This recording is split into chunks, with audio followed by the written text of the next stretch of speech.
murder Palestine.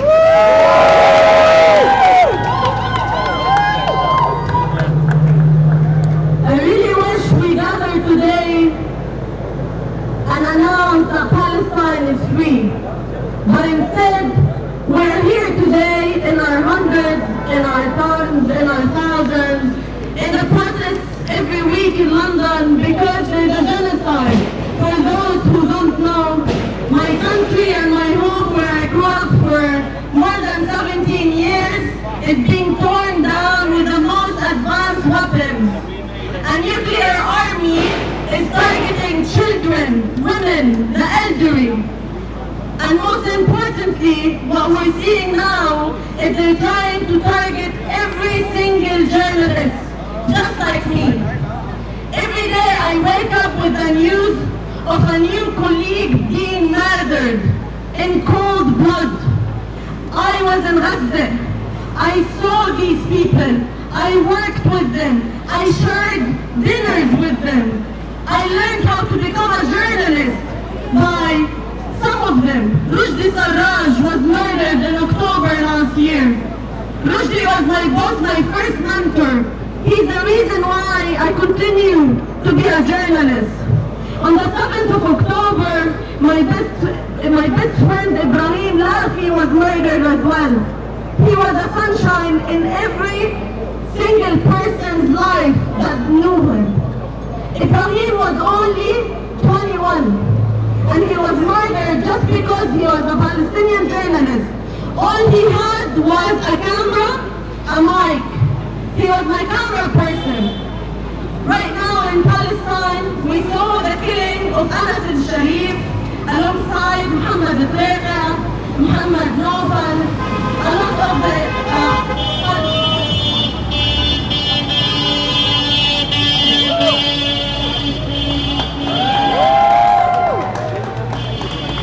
we saw them being murdered, and in the north of Gaza, where the starvation is being implemented in a brutal way, Al Jazeera journalists have all been murdered. There are no Al Jazeera journalists right now in the north of Gaza to report on what's happening. Do you understand the gravity of what it means? The whole of north of Gaza, which is a big part of Gaza, is being terminated. It's a concentration camp right now, and people are being starved. But what do? We're struggling to boycott places like McDonald's or KFC or Starbucks. What kind of person are you if you're still drinking a Starbucks coffee that costs $3 or £3, knowing that this money will kill children in Palestine? What kind of morals have you been brought up with?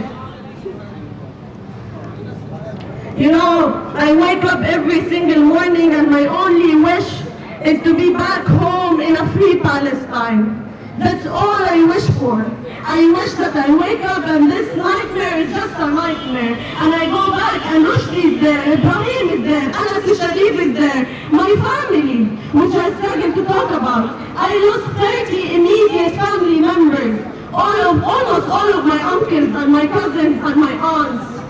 The people I grew up with, the people I love the most. Right now, if I go back to Gaza, I don't recognize it. I don't know anyone. Every single person is being killed by the day. And even the people I know, now they are vulnerable.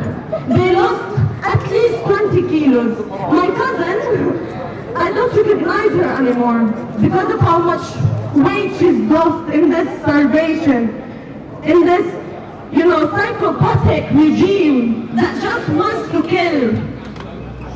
And today, we're here mourning the journalists, but not just the journalists, the beautiful souls of the children of Palestine, the mothers that, don't even get to say hi to their newborn before their heads are blown off. We are here to mourn the loss of every single Palestinian, no matter how old, no matter what gender, no matter where in Palestine. People think all of this started on the 7th of October, and this is a huge lie. You know, this started, I wish I was born like a normal person in this world.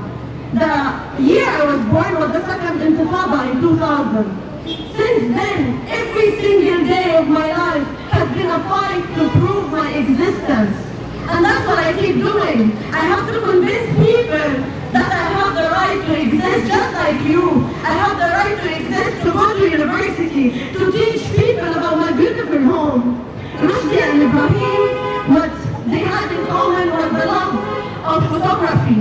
They wanted to make movies about love, about hope, about talent, about our historical sites in Gaza, about the beach. Me and Ibrahim would share a coffee every single day after work. At the beach cafe, that was our favorite. We used to go to the beach, we're like you. We like the beach, we like coffee, we like food. Actually, we have the best food in the world, guys. You cannot fight me with this. But you know, this is what's threatening them. Our culture, our life, our souls, our resistance. You are born Palestinian, you are born a fighter. You are born to be a steadfast. You are born to fight for freedom. I have never met Palestinians with no dignity. You know? They teach me every single day why I was born, why I have to keep this fight. And sometimes all I want to do is to give up. All I want to do is just rot in my bed. But I cannot. I do not have the luxury even if I wanted to. Even if my dream was to be a filmmaker about literally just traveling the world and talking to people. My friends hate how social I am. They tell me I give them social anxiety because I don't have social anxiety. And my dream was to use this energy to talk about Palestine to the world. Instead, I am touring the world or using my voice and my social media to talk about those who are dead, where instead I should be talking about those who are alive. We should all be alive. No Palestinian should have been killed. Palestine is what teaches the world what it means to be a dignified human, what it means to fight for freedom. Palestine is not an issue for Palestinians only. It's an issue for every free man, every free woman. Free Palestine! Down with the Zionists! Down with the Zionists! Free Palestine! Tonight, I want to leave you with a request. A plea if you want. Tonight I want to urge every single free human, whether you're watching me live, whether you're watching me on the news, whether you're talking to your Palestinian friends, I want to urge you to keep talking about Palestine. You think you're exhausted after 2 years? This has been my whole life. This has been the life of Palestinians since before 1948. Since the British mandate, and because we're in the UK, because the UK is complicit, because the UK has war crimes and committed war crimes in Palestine, we need to hold our government accountable. We need to vote for MPs who do not send weapons, who actually invest in the NHS or in education. I urge you today to talk to your peers. If you're not posting about Palestine, if you don't have Instagram, download it. Download it for Palestine. Use social media for Palestine. Read about Palestine. Read Hassan Karatani. Read Sudan Abu Hawa. Read the books that are coming from Gaza, from Palestine. You know, this is one dear friend of mine told me, Yara, Palestine is not a race. It's a marathon. So are you ready to run along me? Are you ready to say free Palestine every day till it's free? Free Palestine! Free Palestine! Free Palestine! Free Palestine! From the river to the sea, Palestine will be free! from the river to the sea, Palestine will be free!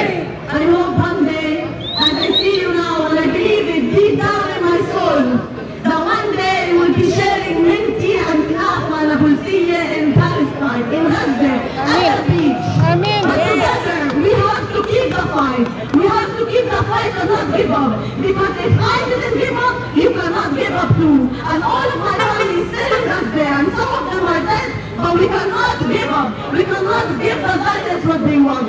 They want us to give up. They want us to believe we cannot do anything. But guess what? I'm making them crazy every single day. And so can you.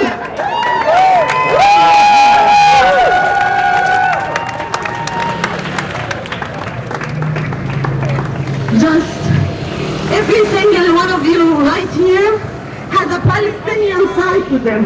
If I was the president, I'd give you passports, you know?